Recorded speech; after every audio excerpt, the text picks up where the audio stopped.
opportunity. That's right, an incredible 4,000 carat.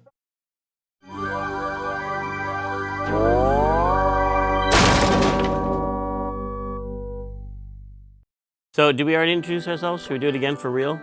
Who's gonna start? Peter. Hi, I'm Peter Chan, and I'm the lead artist. He drew that painting right there, right? Yes, I did, yes. Okay. I'm Larry Ahern, lead animator. You killed that bird. I think that was a Leela scene. Oh, okay. She's the animal killer. I like the mustache trees in that last shot, Peter. I'm Tim Schaefer, co-project leader of this lovely game. And I am Dave Grossman, other project leader and designer and writer along with Tim of this lovely game. That should have been our titles, co and other. Co and other, yeah. Clint Bajakian, one of the composers. Peter McConnell, one of the composers. Nice. The game has begun, you guys. Okay, so we saw the lovely, what's the name of that classical music that plays during the opening voice? Rossini, William Tell Overture. It's the quiet part of the William Tell Overture. There's two classical pieces that mean morning in cartoons. Yes, there's that one, and then there's... Bum, bum, bum, bum, bum. And the other one is... That's from... Where is that from? I don't remember. It might be Peer Gynt or something like. That's a good guess. It's not another place in the Rossini, is it? No, I think it's Peer Gynt. I think. But for that opening scene with the music, we actually got the score and sequenced the ink into the MIDI sequencer. Mm-hmm. That was one of the big panning sequences, like wide pieces of art for the game. Oh, the room shot? It was a double room? Mm-hmm. And I noticed there's a poster with an L from Laverne and Shirley on that poster back there. Here's one of our giant animation scenes. How did you lip sync back then? Because we didn't have any like tool. Nowadays we use a tool for lip syncing. Do you just by hand? I think we just timed it out like the old-fashioned timing sheets. Now that was for the cinematics, but for in-game, wasn't it Eric Wilmunder? I thought it just blah blah blah chattered. I think the in-game was just on-off with audio on-off. Yeah, there's no actual lip syncing for the majority of the game, So which is funny since I have gotten many compliments on the lip syncing for this game over the years. Because, you know, it loops around and every percentage of the time it's on, right? Well, because I remember Eric... Yeah, I think Eric designed some kind of an algorithm for making the lips move to the level of volume. Yeah. Right, if there are of the pauses waveform. in the audio, it waveform, stops moving the lips. Yeah. That's true. Now these credits were done by Kyle Balda.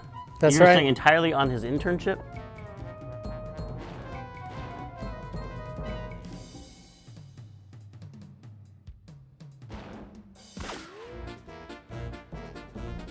Yep. So wait, did we not pay for these credits?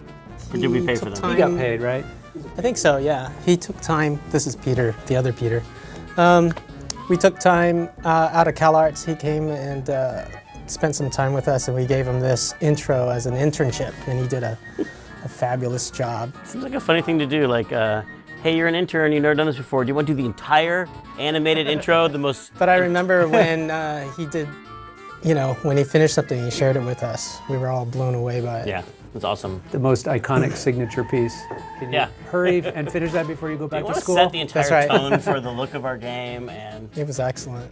awesome. I would later learn that was the perfect piece to have Kyle work on because he was colorblind, as it turns out. I didn't know that. I saw him working on something else, and he had other people picking his colors for him. Oh, interesting. There was another 3D artist we had there in B Building that was colorblind too, and it was one of those things where people were just kind of, have you noticed everything he does? The reds don't make sense or whatever. I couldn't remember what it was. Oh, the cow. I always get really happy watching these credits. I like the stretchy cow neck. That cow should have showed up again later somewhere. Yeah. Missed opportunities. What if the cow had come on their journey with them? Everything would have been so different. Well, here's the story explanation right now for why the cow doesn't come. Because he's just tired. Doesn't want to make Like the walk I've been up to the hill. mansion before.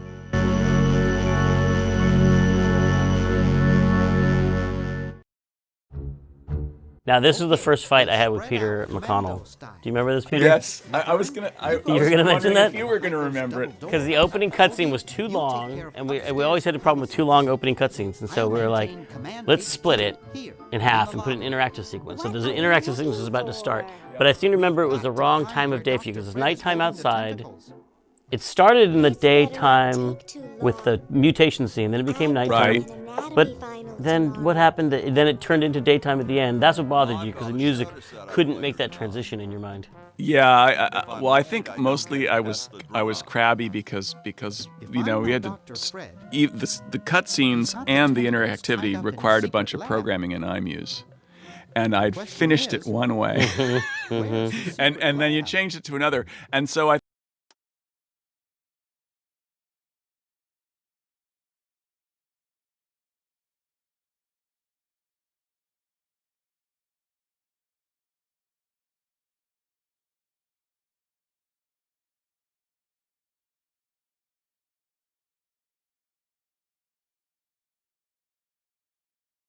I think I came up with some sort of artistic argument that had to do with daylight like that, but that was an important thing to learn running a project, to not change things after someone spent hours and hours making something. Well, it was also an important thing to learn not to step way out of your bailiwick and tell the guy who's writing the scene how to write the scene. Oh, there are bailiwicks all over the place in this game.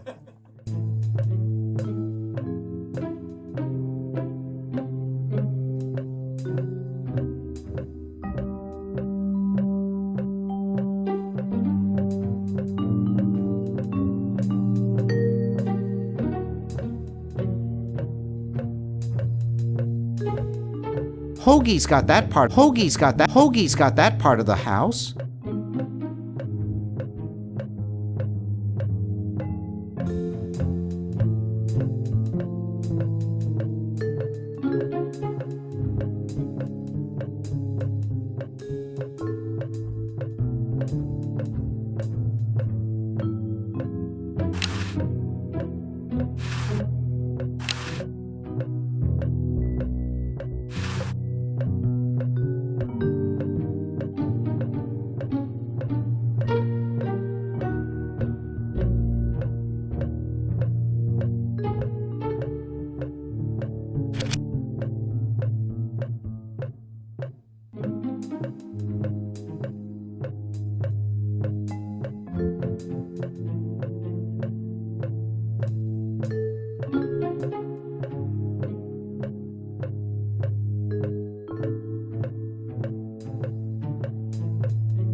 There's something funny about that clock.